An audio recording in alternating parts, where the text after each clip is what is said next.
schools under the school choice arrangements are invited to address the committee on the above matters, budget-related matters. Comments will be restricted to adults and students of the district recognized by the chairperson. Comments should last for no more than 3 minutes. Speakers who have brought a prepared statement are requested to hand it to the committee secretary as part of the public record. The school committee will review all comments and suggestions at the March 7th, 2018 meeting before approving the final budget on March 14th, 2018. So we ask that when you come up to the microphone that you please sign in on the clipboard right beside the microphone. And Maureen is going to be timing the speaking tonight, and when you are at 1 minute left, she will hold that sign up so you know that you're on your 3rd minute. So could I invite anyone who'd like to speak to please?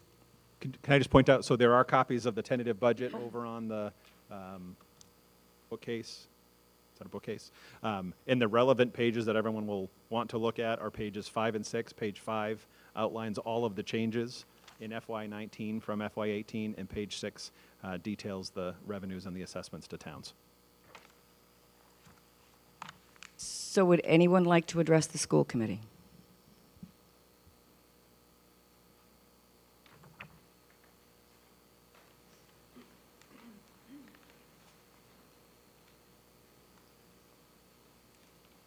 I guess I'll start. Jen Rockattenant, Salisbury. I've expressed to most of you that I appreciate all that you do, and personally, I support the budget that was presented last week. As one of the parent leaders, I also wanted to express that we also support funding this budget, however, whatever capacity that looks like, and we will be meeting on Tuesday for anybody that's interested in ways to support the budget and to work with us as a team to get it done however that looks like, because I know there's no official announcements at this point.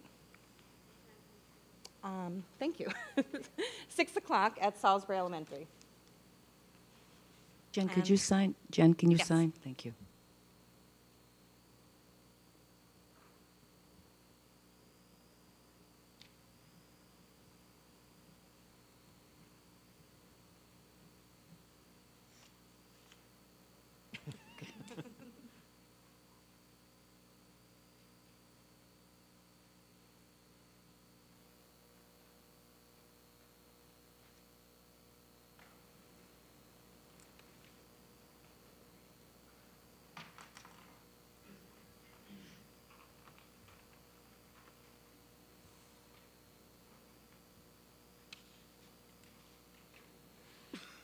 Good evening. My name is David Peterson. I'm a selectman in the town of Rowley, and I believe I've been here almost every meeting talking about Rowley's fiscal situation since September. And I'm just going to be brief tonight. I need to talk numbers. Rowley raises in taxes last fiscal year 18, $17,300,000. Triton, Essex Aggie, and Whittier Tech take $10,200,000. That leaves us about $7 million to run the rest of the town's budget. FY15, each year we have an increase of 2.5% on the previous year's taxes. We also get to add to that for increased revenue, any new growth. The combination of those two figures averages for Rowley somewhere around $400,000 to $450,000 a year. We give half of that to Triton, so we allocate in the budget process $200,000 or thereabouts for Triton. In FY15, the Triton budget increased by $381,674 in its assessment to Rowley, well over the 200. In FY16, the increased assessment to Rowley was $500,953, once again, well over what we have allocated. FY17, $454,354, once again, well over the allocation we give to the Triton district. FY18, it was $397,769,000, In those 5 years, we've given Rowley increased assessments $3,188,000. We cannot continue to do this. The rise in our assessment this year of almost $1 million is going to break our budget. The anticipation is that with the contract anticipated raises for next year being almost another $1 million, that we're not going to work our way out of this problem with overrides. The override for probably $800,000 in Raleigh, depending on how the final figures work out, is not going to help us next year. It's just going to set us up for another shortage for next year if the budget increases at this rate. So I just want people to realize, taxpayers, and I've told the committee before, the school budget is breaking the community, where we'd like to hire 2 more firemen because we're short of firemen. We can't do it because Triton takes every nickel of our extra money. So just keep in mind that we're going over the edge. Not that we don't want to support the schools, but we have to come up with the money to pay the bill. And at this point, we're going broke, and we're going broke fast. Thank you. Would anyone else like to address the committee?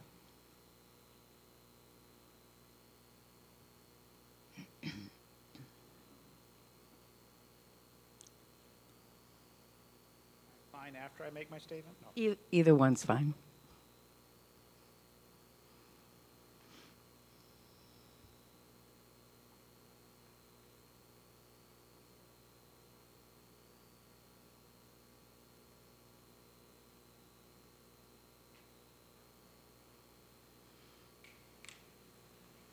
Okay, I've been coming to these meetings, going on 10 years now, and I always get up to speak, and my theme is usually about the state and its lack of funding Chapter 70. And I'm kind of tired of saying it, like all of you are as well, because we haven't seen any action really on the state level in many years. Hopeful that things are going to change, but my sense is, at least for this year, it's going to be on the fringes. As Brian said, maybe $200,000, $300,000, $400,000 if we're lucky. By most everyone's opinion that I've listened to the hearings and heard, that we are in a perfect storm, we are in a crisis.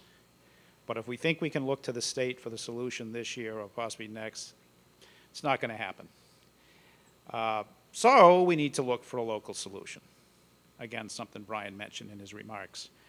And this isn't just about a local solution for the Triton District or for the individual towns. It's for the taxpayers who live in all 3 towns and how much we can absorb and contribute to the ongoing budget of the town as well as the district and the education. I do think it's a bit intellectually dishonest to think that the Triton budget can remain harmless and impact the towns to a degree that they're unsustainable, like the previous selectman just said. I mean, already the towns, depending on which town you're talking about, are contributing 50 to 60% of their budget to the education budget, which is a good thing. But that keeps climbing, and the percentage keeps climbing. And again, it goes back to the state's unwillingness to up their contribution. So there's a few things I'd like to, share with the committee, and probably every one of these you've already considered. But we've heard a lot of talk, and we do every year, about the class sizes in the elementary school. And nobody wants to send their child for a 25 to 30 student class. But I seldom hear talk about the class sizes at the high school, which the last time I looked, averaged less than 15 students per class. That's something I think the school could look into. Salaries and benefits of the Triton District are 65 to 70% of the budget. I've heard very little talk, except that I understand the staff has taken no raise. But my question is, has there been any offer by any of the negotiating units to come to the table and find a solution, at least short term, for where the district sits? That would be my question for that. Healthcare costs, I think it's time to review that as far as the cost share for the employees in the district. But finally, my fear is that the overrides could fail. And really what I'd like to see is if we could take steps now to at least lower the amount of any particular override in a town. I think we need to work with the town leaders within the district to try to make that happen. Because fighting with each other is never going to solve the problem. So if we can keep the overrides to a lower level by making some of the changes, I think that would be a step in the right direction. Thanks. Thank you. I never said who I was. Dale Williams, Scotland Heights, and Newbury.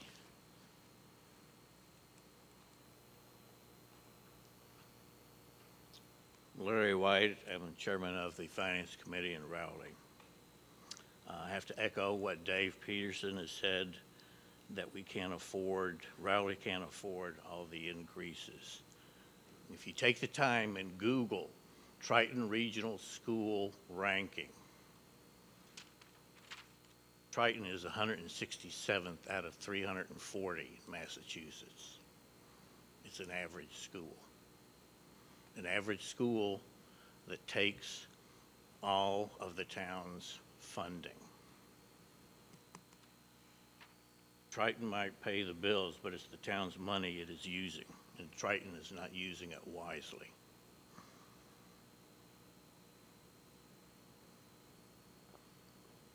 Now, when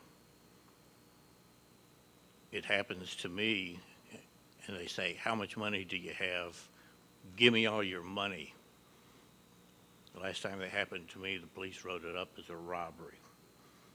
When they asked for not only that, but we have to lay off police and fire, you're almost talking about extortion. Now, 2 weeks ago, the Board of Selectmen from all three towns were up here and said, we can't afford the override. It's not going to pass. Okay, the budget as it stands won't make it. Sure, you can throw it to the people. That's fine. But 2 weeks ago, Triton's answer, after the budget review and consideration and the budget that you came up with tonight, is a reduction of $13,900. Disgusting.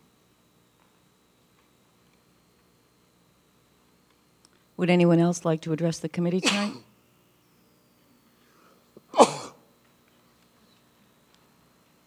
Hi, my name is Laura DePersia. I'm from Rowley, and I guess my concern is we're somewhat talking about solutions at the state level, and we're trying to find them on the regional level, but I'm not hearing from, and maybe this is a Rowley thing I need to bring there, but I'm not hearing anything from Rowley on how we can increase our ability to bring more money into our community. And maybe that's a starting point to think how we need to maybe expand our minds a bit to see some different ways to bring revenue into our town. That's part of the solution. If we're gonna work together, we can't be just saying no when there's no money. My son, I think I mentioned last time, is about to start Pine Grove next year as a kindergartner, and I'm just not feeling very good about coming into this. But I'm somebody who doesn't give up, and I want to be part of the solution. And like I said, I live in Rowley, so I'm working there to see what I can do within the own town to make a difference as well. But I think giving up and just these battle lines, as it seems, are being drawn is not a good thing. So hopefully we continue to work together. Laura, could you sign in, please? Thank you.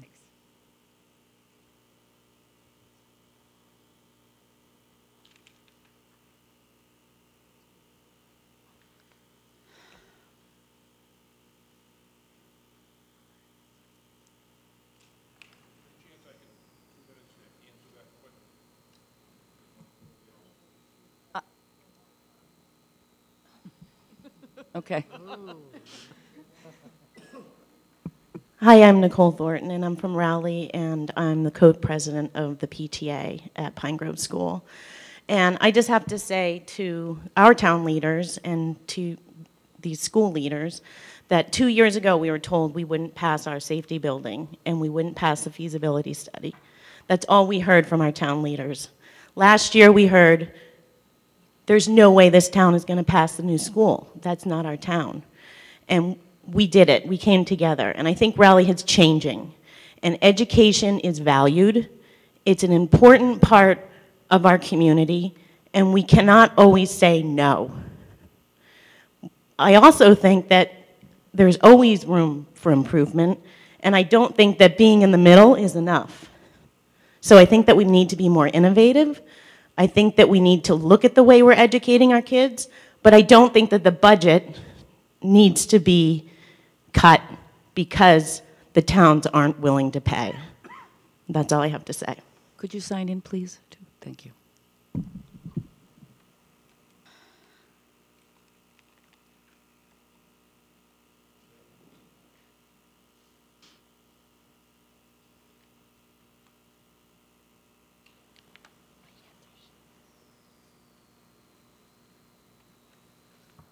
I wasn't going to get up. I'm Joe Perry, from Chairman of the Board of Selectmen in Rowley.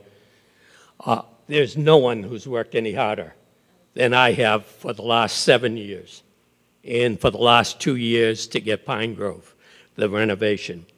And we got the police and fire station, and we had the support of the parents from Pine Grove, and we appreciated that. But you have to realize that we haven't seen a tax increase yet to pay for those. That's coming. That's going to be in fiscal 19. That's the beginning of the increase. Then you're asking us again to increase the Triton budget, an $800,000 increase over what we've offered of the $200,000 for almost $1 million increase. We just can't afford it. The tax increase, again, you haven't even seen it on the tax bill. It's going to be a big increase, and you're going to see a bigger increase if you vote for this. Thank you. Would anyone else like to address the committee?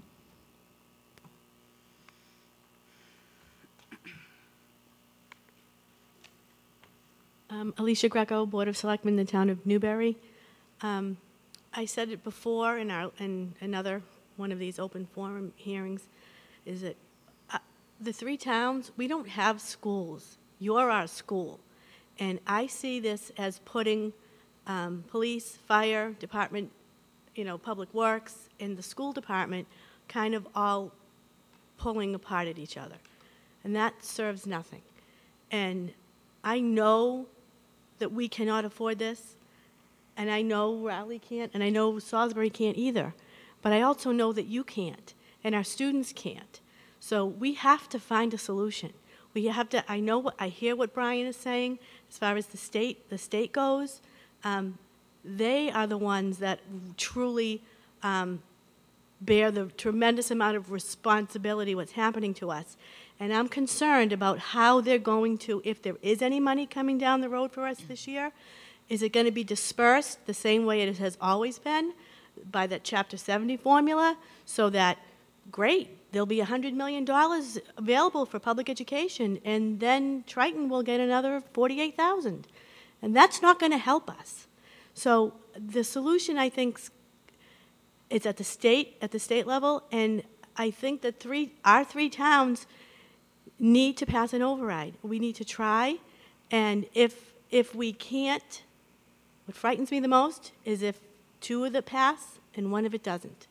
So I think it's in the best interest of everybody at stake that we all row in the same direction. Thank you. Mm-hmm. Sign in, Alicia, please.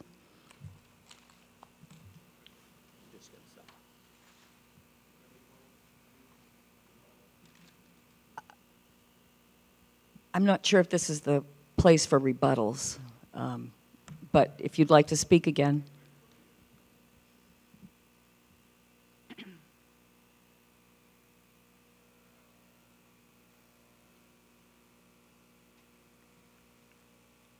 Dave Peterson again. I just want to explain to the taxpayers in particular that are here that the Board of Selectmen and the other town officials make every effort we can to expand the tax base in Raleigh. We've got a lot of businesses that help us out. One big note this year for anybody that is interested, Schilling Toy, which occupied a large warehouse on Route 1 in Raleigh, just moved out. The building was taken over by Essex Museum, Peabody Essex Museum in Salem. That lost us, they're a nonprofit, that lost us $94,000 in cash that they were paying us in taxes, which hasn't been replaced. So that's going to be made up by new growth and the 2.5 increase. Joe and I and the Board of Selectmen has fought for every override. We supported the schools. I went and talked to teachers. I went and talked to various groups for the school override, for the police station override. We've all worked together, and I'm ready to support. Obviously, at this point, we're here to support an override. Our override's our only choice. None of us have the ability in these towns to magically increase our tax base. But like Joe said, the bill is coming due for the police, fire, and school. We've borrowed $50 million in the last 2 years. This override of $800,000 will cost the average $400,000 house in Raleigh over $300 a year. When we start fully paying back the police and fire station, we're probably talking somewhere between $750 and $1,000 a year increase in every house's tax bill. So to say that we've got some other way, I wish there was a magic formula. I wish we had a dust fall out of the sky, but we're not. We're hurting. And we're not here, like I said before. I'm not opposed to the school.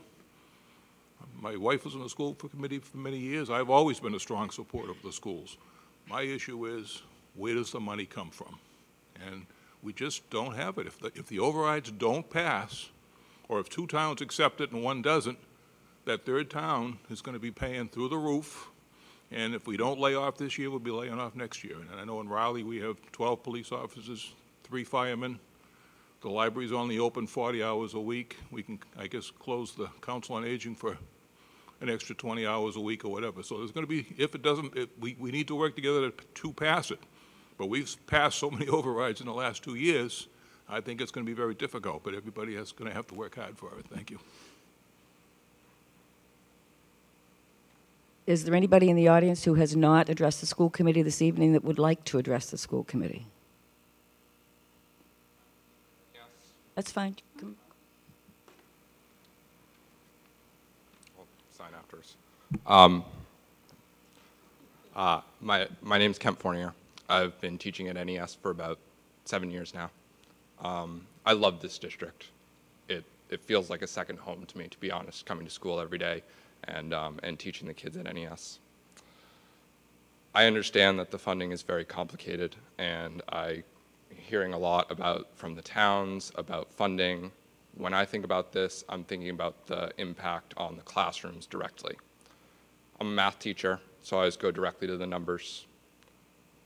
I'm looking at class sizes, and if the teaching staff goes down, you're looking at class sizes that go from 20 to as many as 25 or 30 kids at the elementary level. The research, all of the research, says that one of the most important factors for a good education, especially early on, is a low class size. Having 25 to 30 kids in a first grade class will have an extremely detrimental effect on the student population as a whole. There are few things in school that have as large an impact as class size, and another one is teacher quality. But if you allow class sizes to just grow that high, there's kind of no going back from that. It will have such a devastating effect. I have friends of mine who work in districts where class sizes are that big, and teachers can differentiate and they can do the best they can. But when you get to that higher level, it is so hard to reach every child. And I see so much good stuff happening every day. I see brilliant teachers at work doing their best. And I know even in that situation, they would try their hardest to educate every child to the best of their ability.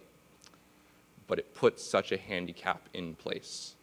And 164th in the state is good, but it could be better. And doing that will only make it go in the other direction. And I think the kids in all 3 towns really deserve as high quality an education as they can. And I would worry about how their education would turn out if class sizes got that big. Thank you.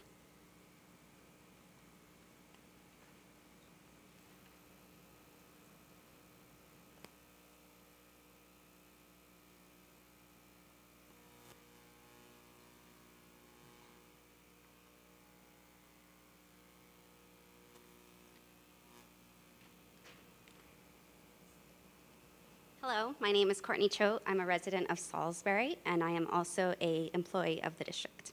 I had to come up. I haven't spoken at one of these since 2006 when I was a junior at Triton, but I could not let Mr. White's comments go unaddressed.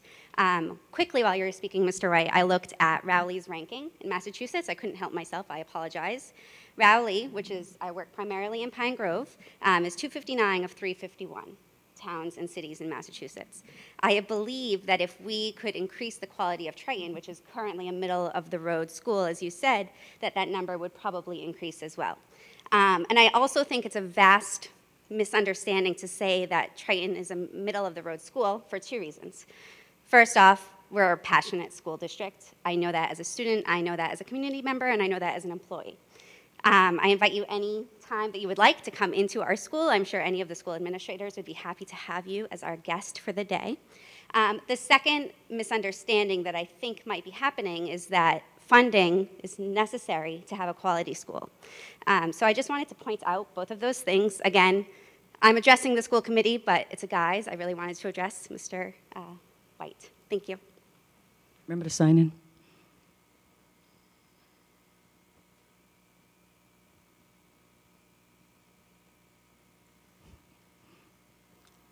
Is there anyone else who has not yet addressed the school committee this evening who would like to do so?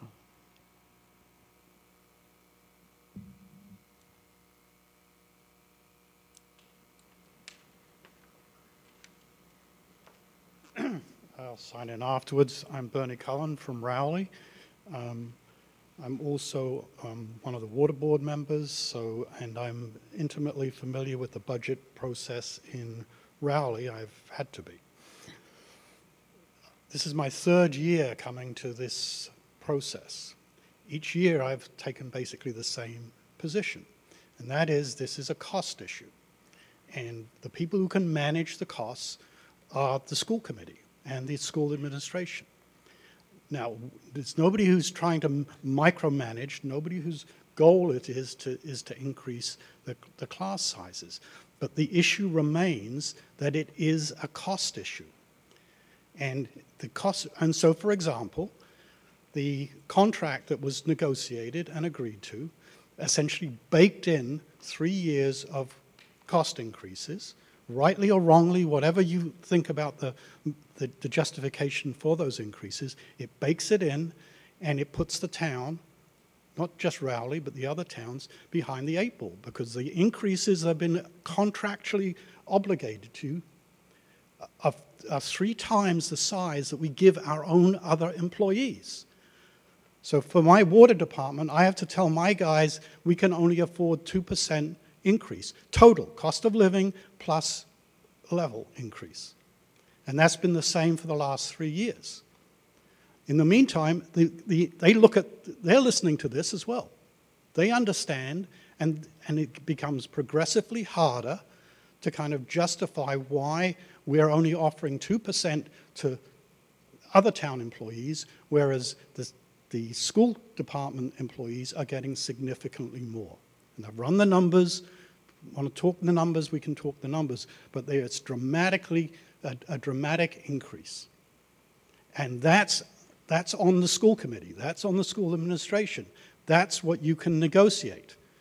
And so in terms of going forward, I would expect a commitment from the school administration and the school committee that the next round of negotiations are going to be really tough and alert the NEA and the NTA, the Mass Teachers Association, that there's no more. And that will give us some breathing room to kind of bring it back to par. Otherwise, it's one after another override, because that's where the numbers are. There's absolutely, unless suddenly the state becomes Santa Claus and unloads a huge amount of money, that's where it's going to go. It's completely clear, unequivocal. It was true 2 years ago, true last year, and now this year. Thank you. Would anyone else like to address the committee?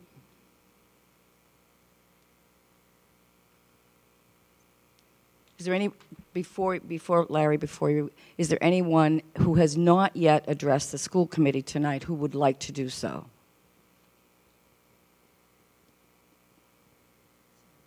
Yeah. I would just like to speak quickly on class size. As a parent at Pine Grove School, we've already seen teachers cut, and we've gone from 4 teachers per grade to 3 teachers, with many classes being around 20, 22 kids. And over the past couple years, as we've seen the reduction in teachers, we have had a lot of behavior problems in the younger grades, as well as a negative impact on our testing results, which you can see through our MCAS scores. Specifically in math, many of my friends, we all have to have tutors for math because the kids just are not getting it, and I'm just afraid that with larger class sizes, things will just get even worse. Thank you. Could you sign in, please?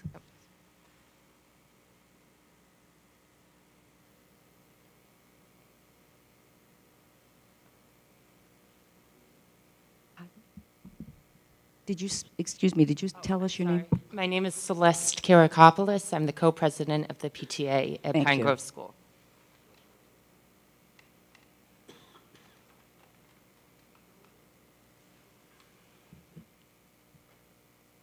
Yes.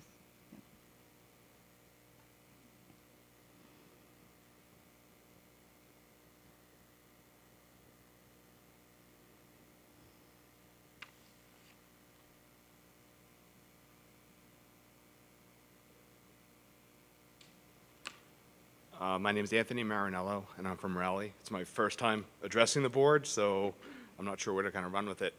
But I want to hit on one of the facts that, first of all, thank the educators within the district for all their time and effort and every piece of their life that they put forward to it, all right? They're not the highest paid people in the whole world. We're fighting about all these boundaries and how much they can make. You know, at the end of the day, they work jobs like we do. And they give of their time, and they give of their lives, and they give a lot of their energy. So we need to respect that as we look through this budget process. Higher education is fighting with higher escalating tuition rates. You see that all the time. They're trying to drive down the price of in college. What we're looking at here for an increase is par for the course to keep our school on target. Are we number 1 in technology? No. Why? We can't afford it. We can't move back.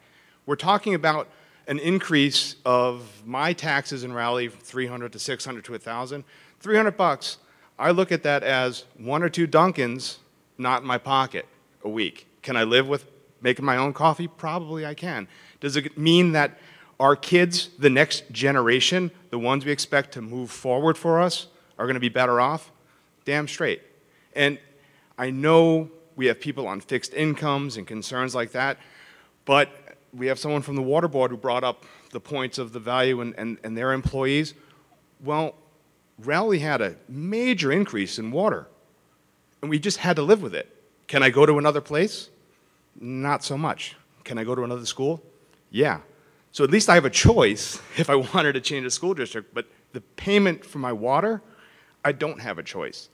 So I think we have a choice here to pay attention to our programs, to support the programs the best we can, to understand how we need to move forward collectively, continue to find the optimum class size, the optimum way to set up our architecture to support the children, to support the athletics, to support the arts, to support anything else that's in there to make them the best person, the best human that we can going up. So again, thank you all, and I just wanted to say a few minutes apiece.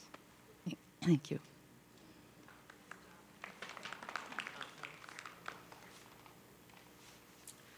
Hi, I'm Chris Estuccio, and I'm a middle school special ed teacher, and I hate talking in front of people, so I feel a little bit strongly about this. So I work with several, not me, I'm near the end of my career, and I'm not quibbling. I don't want to pay higher health insurance, but that's beside the point. It's a lot. And but the young people who work in our school district will be the ones that are probably cut if there is an impact by the budget.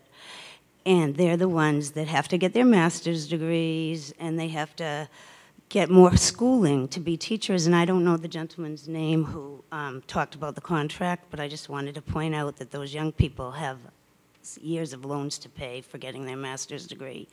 And they breathe life into our school, not like some of the older teachers. Not that we don't do a good job, because we all do, but they breathe the life into our school. And to take away, I mean, I've seen step freezers. I've been here for 11 years, and it only hurts the most impacted of us. They don't make a lot of money to start with. They work really hard. They work at home. I know that because one of them is my son, and he works at Pine Grove, and I also work with another one in the middle school who will probably, I mean, they could be cut because of not passing the budget.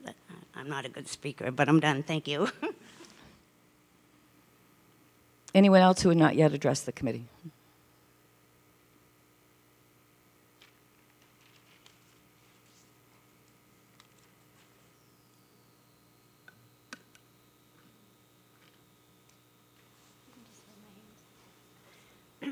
Hi, my name is Emily Gulick, and I'm an employee of the district as well. I teach at the middle school. I am the middle school reading specialist. I have been sitting in the back thinking, I'm not going to talk, I'm going to talk, I'm not going to talk. And truthfully, I have seen such tremendous growth in this district in the 5 years I've been employed here. The first year, a lot of us were kind of trying to figure out where we wanted to go because we were observing some things that we weren't thinking was very positive. And that's oversimplifying to the greatest extent. I've seen my faculty come together. We have brought Keys to Literacy to a heightened level. We are looking at students writing and looking at ourselves and looking to see where we need to go as professionals. This comes with time. This comes with time out of the classroom, time after school. People are being extremely reflective on why that student over there is not being successful, and that takes time and that takes money to bring in people like some of these specialized teachers from Keys to Literacy that we've had. Additionally, people like me, I know I'm on the line here because I teach students in small groups, but I can't tell you how vulnerable these students are, and they share that with me, and they can't in the middle school level because of the class size. And they're middle school. I have 2 of my own at home. And it's a hard age for everybody, but especially if you struggle. Especially if you're striving, as Margot Ryan likes to say. They strive, and they strive every single day. And when they're with me, they present their vulnerable selves. And honestly, together, we problem solve. We look at what needs to be done. I look at the data, but I look at those kids, and then I look at myself because I have to make sure that there are some gains made.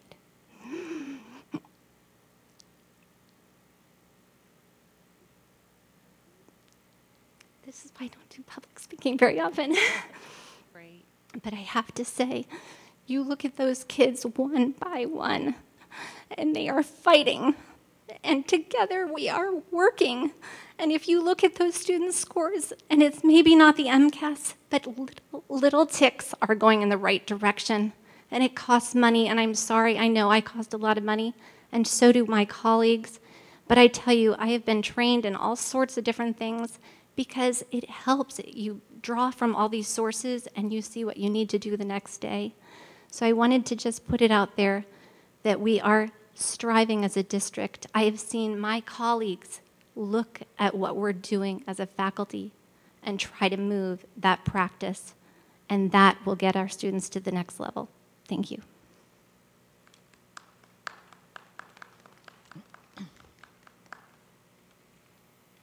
Is there anyone else who would like to address the committee?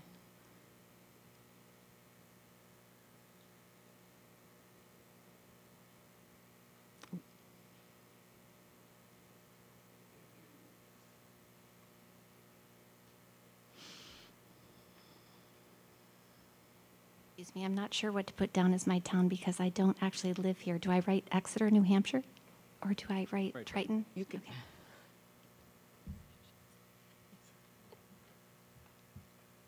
So I also went back and forth about whether or not I was going to speak. Excuse me, could you give us your name, please? I'm Heather Walter. I'm a math teacher at the high school. So I kind of teeter-tottered whether or not I wanted to speak. This is my 3rd year at Triton, so I do not have professional status yet, but I will in the fall. I just want to make a few comments based on what I heard from other parents and community members. I believe someone said that the last time they checked, the class sizes were about 15 students or not more than that. I cannot speak for all classrooms. I can only speak for mine. I teach 3 Algebra 2 classes, and they have 20, 26, and 25 students in them. I had new students transfer in from a different level class, and I had to ask maintenance to bring me more desks. If I get any more students in that class, I will not have any physical space to put them, okay? The other 2 classes I teach are smaller numbers, but they are students who are working in the special education program. So the numbers are smaller because I have a support staff in that room, and those kids require more attention. Bringing those class sizes up is going to make it more difficult to reach these students. They need that support. They need that individualization. So cutting teachers is going to make those class sizes get bigger. Something else that affects is testing. We've heard over and over again from administration, from parents, from everybody, kids are failing MCAS, math MCAS specifically. We get blamed, but we don't have the resources. We don't have the time. We don't have, that individualization that we can do with smaller classes. The other thing that this affects is we don't have late buses for extra help. Kids are not passing MCAS because they're not able to get that individualized help in the classroom, and they're not able to get it after school because they don't have transportation. That is one of my biggest frustrations this year with not having late buses. My kids are taking the hit, and I am I'm shaking right now because I'm very passionate. I love these kids. The last thing I want to talk about is the raise, and someone said 2% and 6%, and I can't remember now. In our current teaching contract, we have a 2% raise every year, as of right now, and we have a step movement on the scale. The way I look at it is the 2% raise is to help with cost of living increasing, and a step movement is because we are now more experienced. Every year, you should hopefully get a raise for having another year in the industry. So to me, those are those 2 aspects. Maybe that's considered a significant increase than 2%. I don't know. But I know my time is up, so I'm going to finish. That was all I had to say. Thank you. Anyone else who has not yet addressed the committee tonight? Going once? Mr. White, would you like to speak again?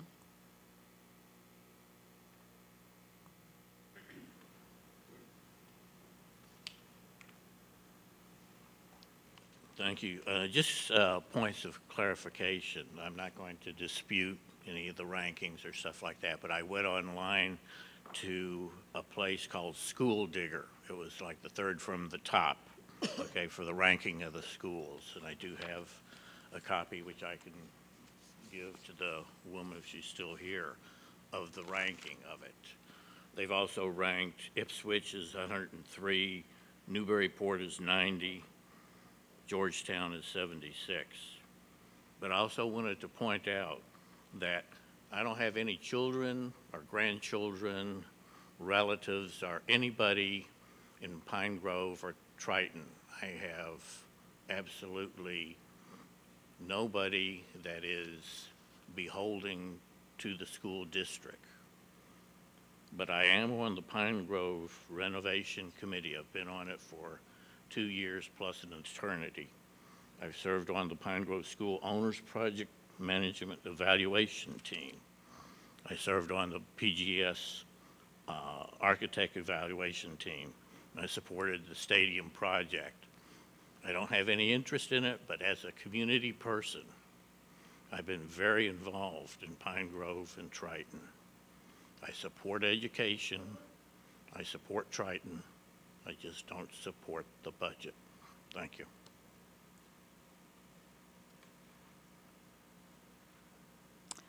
One more time, is there anyone else who would like to address the committee this evening? Thank you very much for coming. But I want to remind everybody, we've said this before, but I think sometimes people forget that the tentative budget that we voted on is the high water mark. That is the highest the budget can be. We can come forth with a reduced budget, but we always start with the high water mark. And there were a few comments tonight that made me think that I needed to reiterate that that's the high water mark. So I thank everyone for coming. We thank you for your input. As Brian said, next Wednesday night at 7 o'clock, we will be doing public deliberations. That will be the committee deliberating amongst ourselves. That will not be an exchange of information. That will be us doing a public deliberation. You're welcome to come and listen to what we have to say, but again, that will not be an exchange opportunity. If you have any input that you'd like to provide prior to that to anyone on the committee, then please, we encourage you to do so. The next regular meeting and the vote on the final FY19 budget will be Wednesday, March 14th at 7 o'clock. So could we have a motion to adjourn? I'll make a motion to adjourn. Second. Any discussion? All those in favor? Thank you very much. Good evening.